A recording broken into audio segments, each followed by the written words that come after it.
Hi, welcome to Chad's Silversmithing. First, let me thank all those people who've been visiting my channel, who've watching my videos.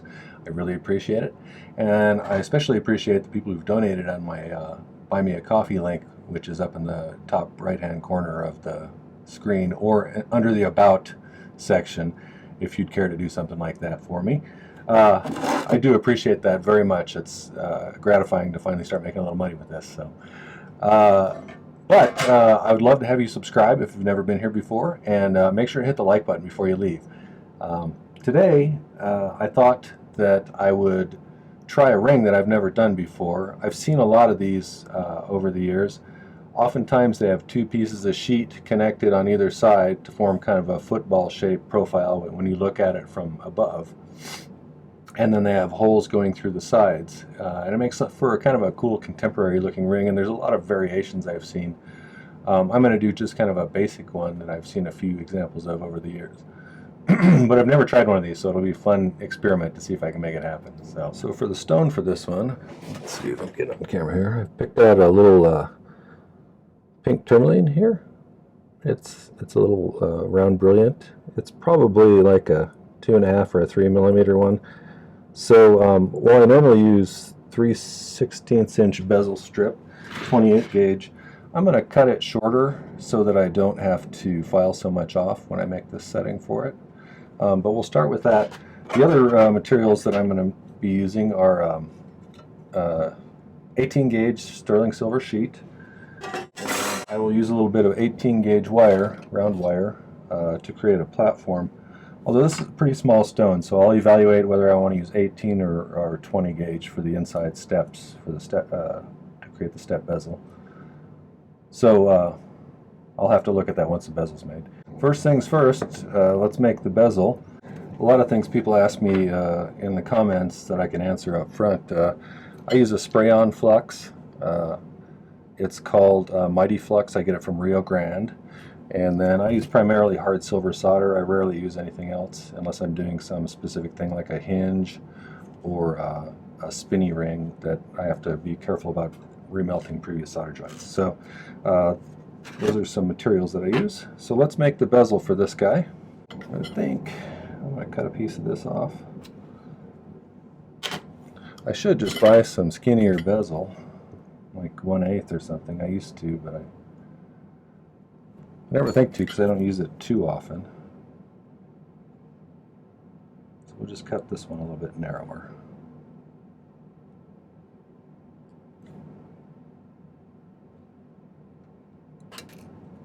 And that'll just save me a little bit of time filing.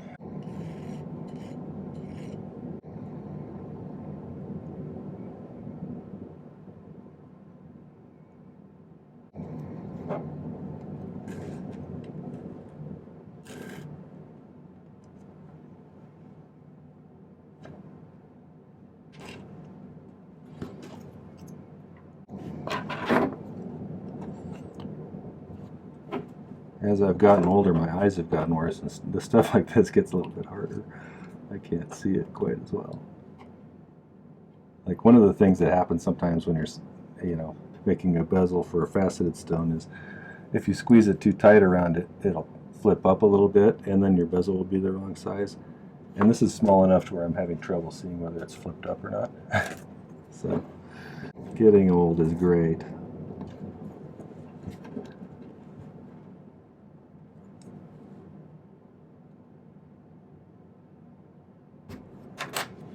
Need to do is get some of those really nice expensive magnifiers, but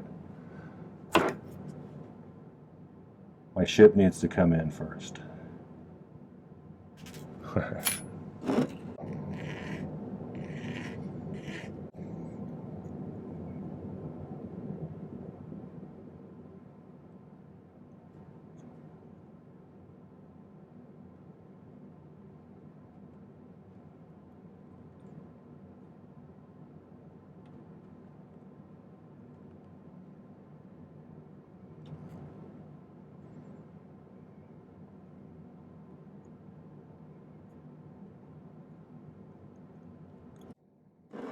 My luck, I'll knock that little stone onto the floor and have to crawl around on my hands and knees for 2 hours looking for it. It wouldn't be the first time. In my old workshop, I had a concrete floor, and there was a crack in the concrete, and stuff would always fall down in the crack.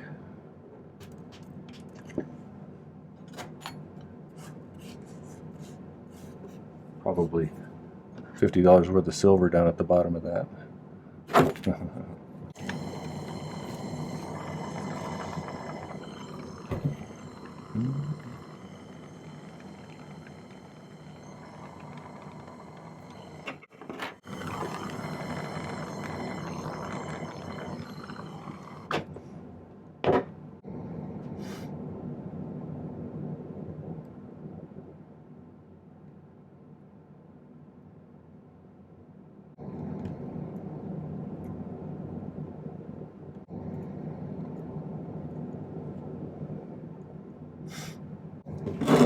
See how this fits.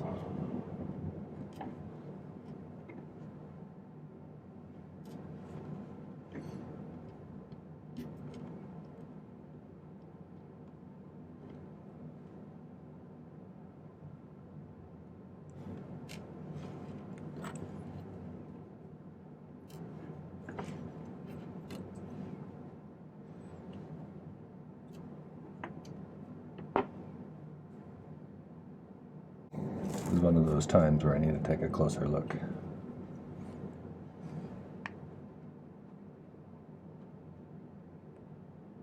What I'm looking to see here is, does it fit in the bezel and sit straight upright without trying to tip sideways either way? These small ones I just can't see well enough to look. It looks like it's okay.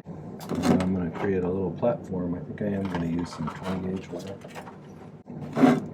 I usually buy 20 gauge half hard instead of dead soft.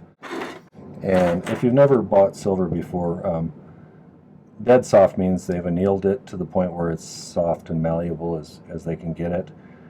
Half hard means it's been stiffened either through work hardening or through, there's a way you can kiln harden something. But I buy 20 gauge that way for ear wires because generally I'm putting them on after I'm done, and so they never get heated, and so they maintain that springiness. But for something like this, I want it to be pretty malleable so I can get it to fit inside of there. And so I'm going to heat it up to the point where it's kind of red, just a little bit, and then let it cool off. And that takes that springiness out of it. It's called annealing if you've never done this kind of stuff before.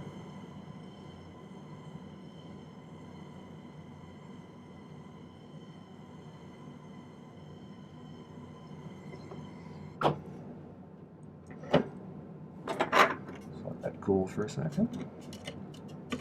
These little wires don't take very long to cool off, so. Alright, so I'm going to file the end of this. And I'm going to make a little loop here. In fact, I'm going to make 2 little loops.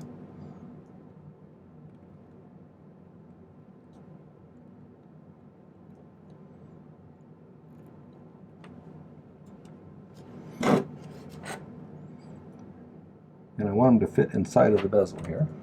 I generally cut them a little bit bigger and then gradually snip pieces out until they fit. That way you get a nice snug fit. So we'll try and see how this guy does.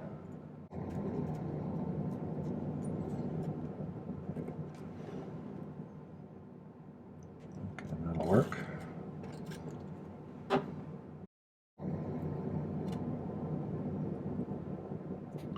Most of the things I do have a little bit bigger stones in these, usually. It's always a good challenge for me to make little tiny bezels.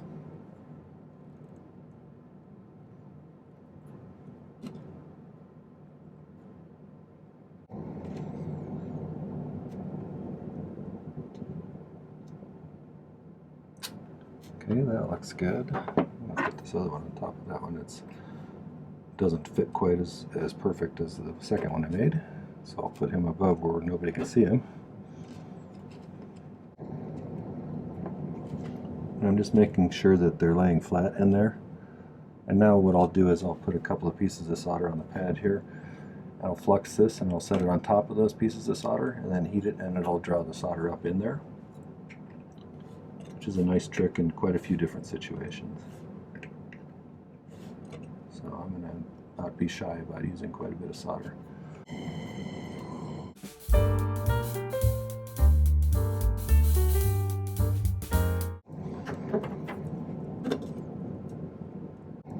Now I'm just going to file the bottom flat.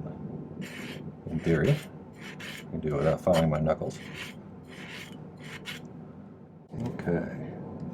Let me give you an idea of what I'm planning on doing here. Got the bezel out of the way, so I'm looking at, let me make sure you can see this here.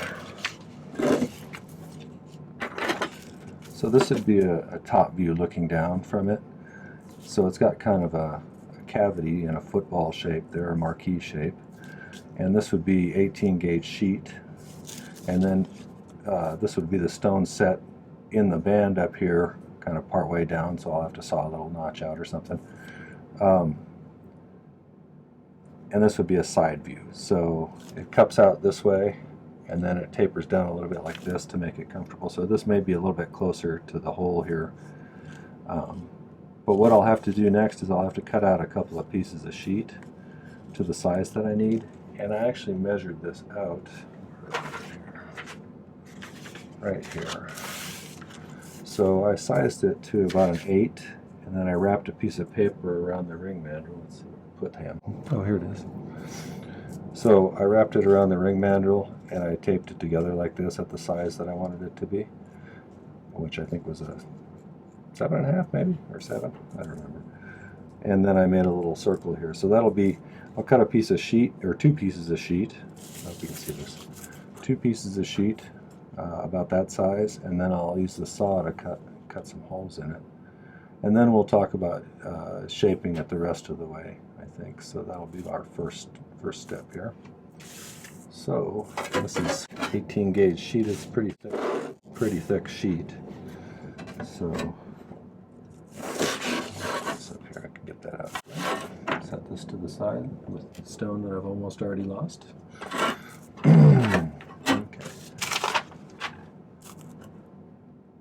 I'm going to use this kind of as a guide.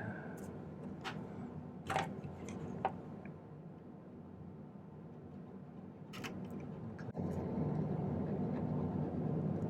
there. And then I'm going to double that, so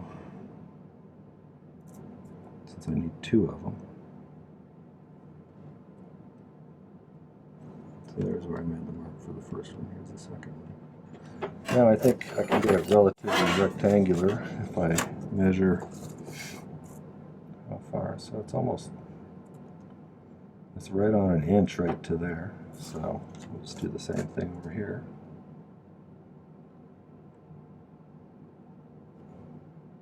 It should give us a pretty straight line if we scribe one.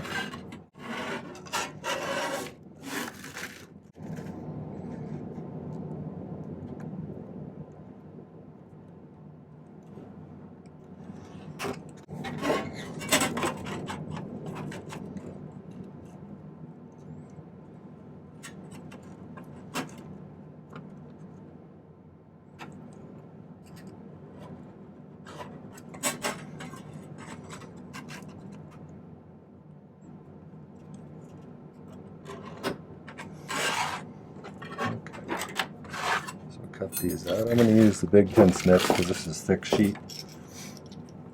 If you saw things, you could saw them if you wanted to, but I'm just going to cut it outside of the line here a little bit. And we'll file off the teeth marks.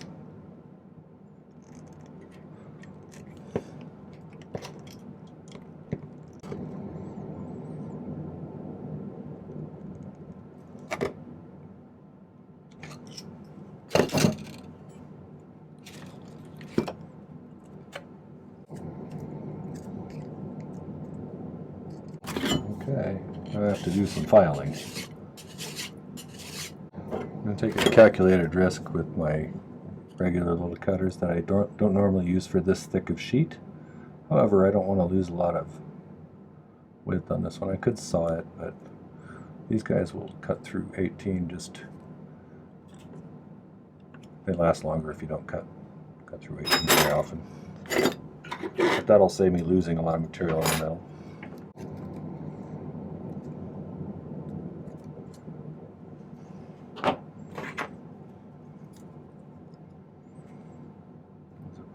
close. A little bit of filing should make them almost exact.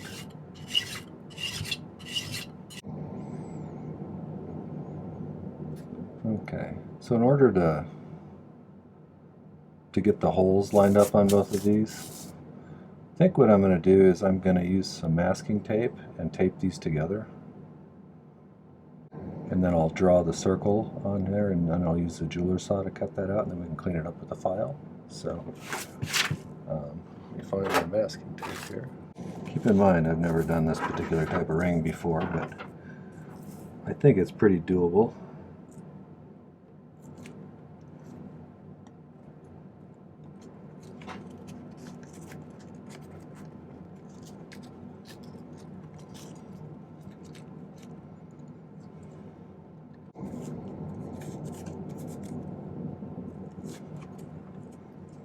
That should keep it from moving around too much, I would think. Okay, now let's find the center of it. Or at least pretty close.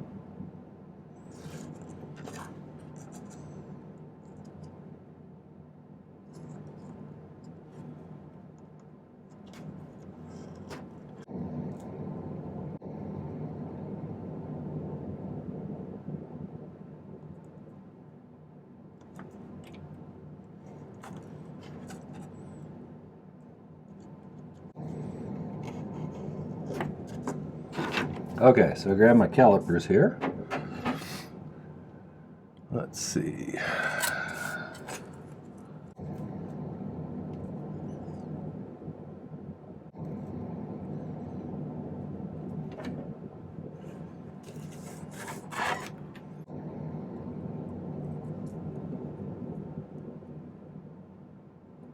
Okay, that's pretty close.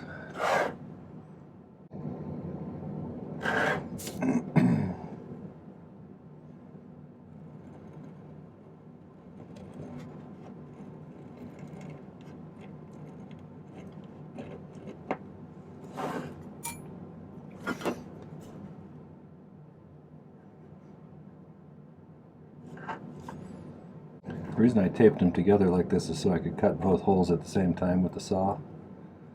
Save myself doing it twice, and also to get them lined up a little bit better. Okay, so next thing I'm going to go over and I'm going to drill this.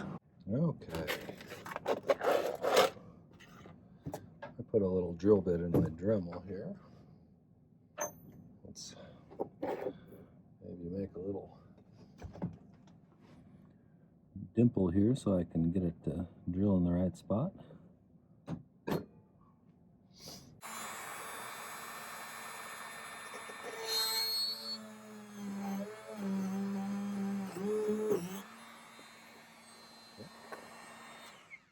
Now, see how many saw blades I can break. Sawing is not my strongest suit. So since we're doing an interior shape we're cutting out, I'm going to have to feed this through here.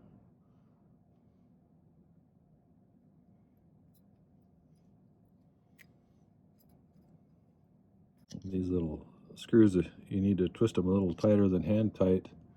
But if you twist them too far on these cheap saws, they'll just break. Now, a little wax on it. And see if I can cut today.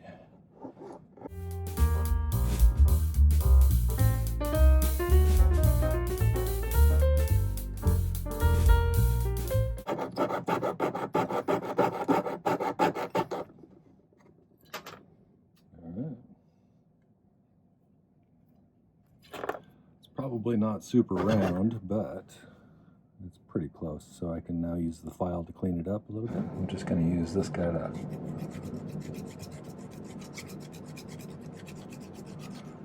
burrs and clean up imperfections in my sawing job.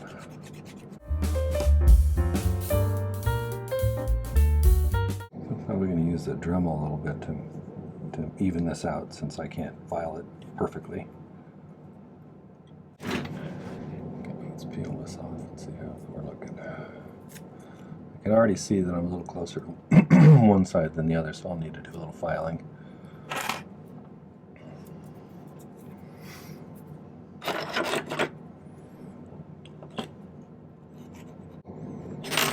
Okay, so I'm a little bit closer on this side than I'm on this side, so I'm probably going to file this side down a little bit. Oh, actually, you know what? I forgot.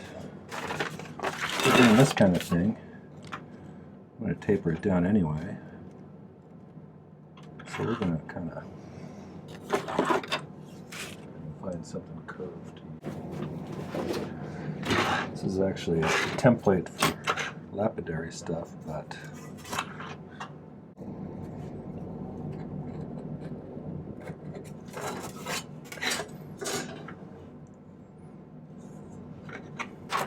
okay, so I think I'm going to cut this off using these little shears because they're easier for little stuff here.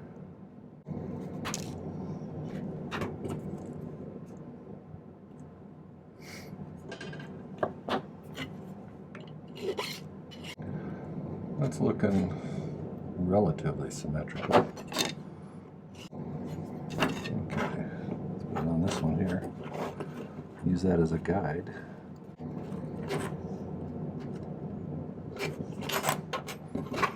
I can just cut these ones off too. So now, I'm not 100% sure of, is curving it, but before I do that, I think because we're going to have this interior space that you can't really polish very easily, I'm going to go ahead and give both of these pieces a little polish off camera and then bring them back, and then we'll start shaping them and soldering them together and stuff. But I want to make sure that there's no tool marks or scratches or anything on the inside that I won't be able to reach after I've soldered them together. So, okay, so I shine those up a little bit. Now we got to figure out how to make these guys curved a little bit so we can solder them together. Get rid of any little whoop-de-doos I put in there when I was polishing. Okay, so there's a lot of things. You could probably, you know, use the handle of your mandrel or even this part to curve it a little bit, but I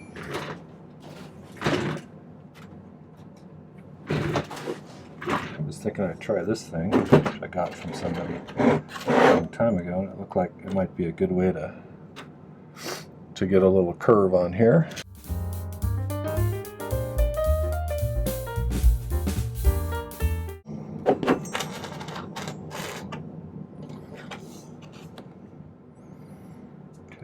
Kind of achieving what I was hoping, but we got to get these to bend down towards each other too a little bit, so we got to get a curve going this way as well. Might have to do that kind of manually. This is where a nylon pair of pliers comes in handy sometimes when you need to do a little shaping like this. Doesn't ding things up so much. I think basically we've got to get these laying flat on either side all the way around.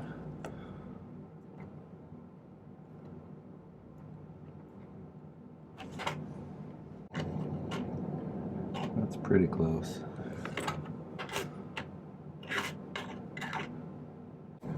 Sometimes this kind of stuff just requires a little finessing. Pretty close. I think what I'll do is I'm gonna file these this way.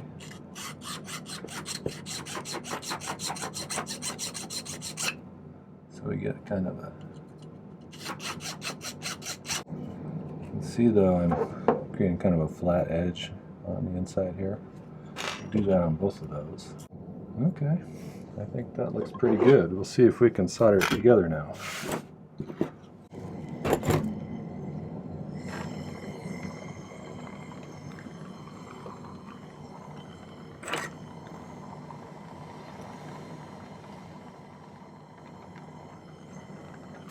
I may be able to use the stickiness of the flux in order to kind of hold this in place. Maybe. a little luck.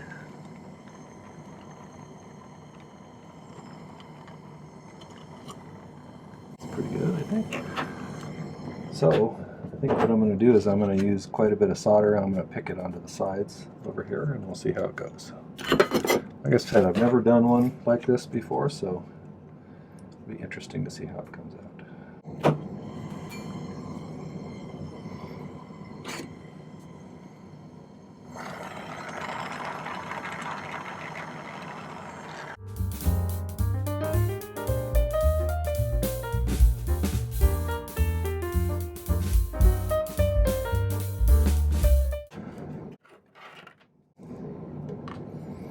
Do a little filing on the edges and see how that came out. I might add a little bit more solder here and here to make sure I can get a good clean look there.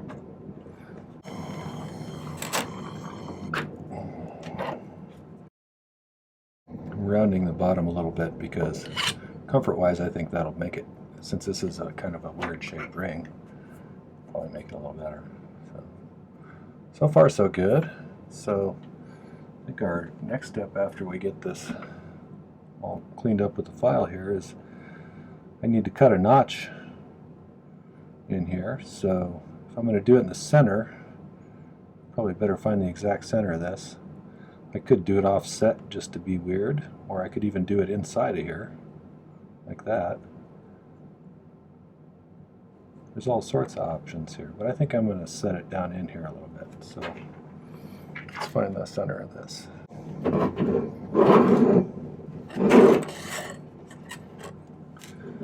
Keep it from moving so much on me. Let's see.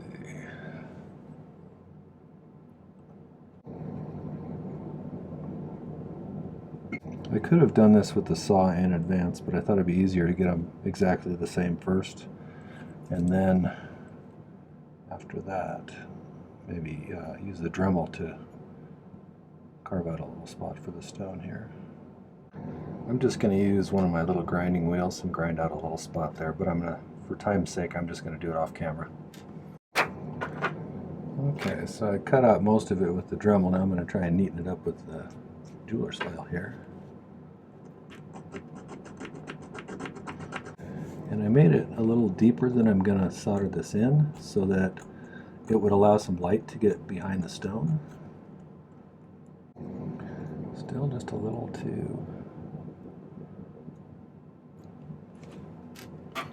too narrow still.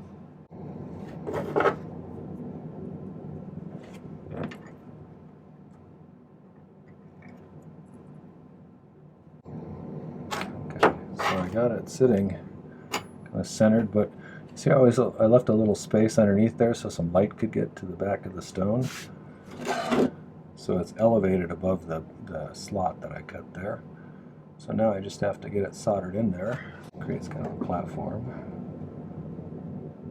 Okay, and I really just need to get a little tiny bit of solder there, a little tiny bit of solder there. So let's give that a shot.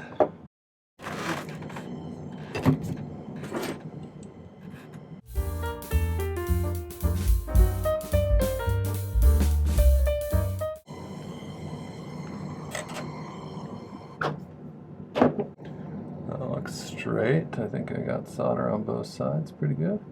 So I'm going to go ahead and pickle that, and then I'll probably do a little bit of initial cleanup off camera, but then we'll set the stone and polish it.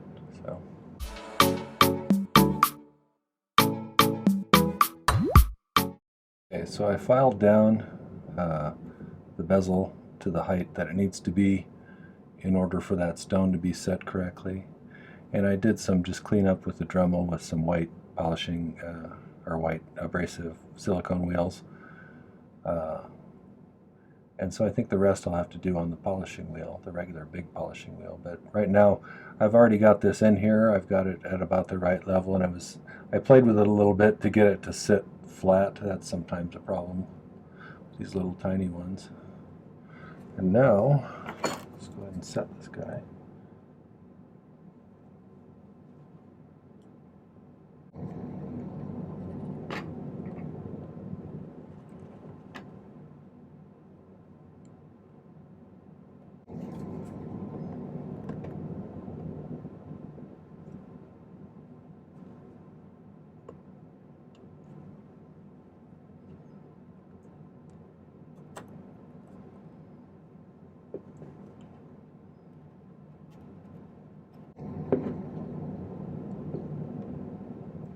It's actually quite pretty. I think I like this style. Give this little poke from behind, make sure nothing's going to come out. And then I'm going to go polish this up and I'll bring you the final result. Alright, so here's the final product.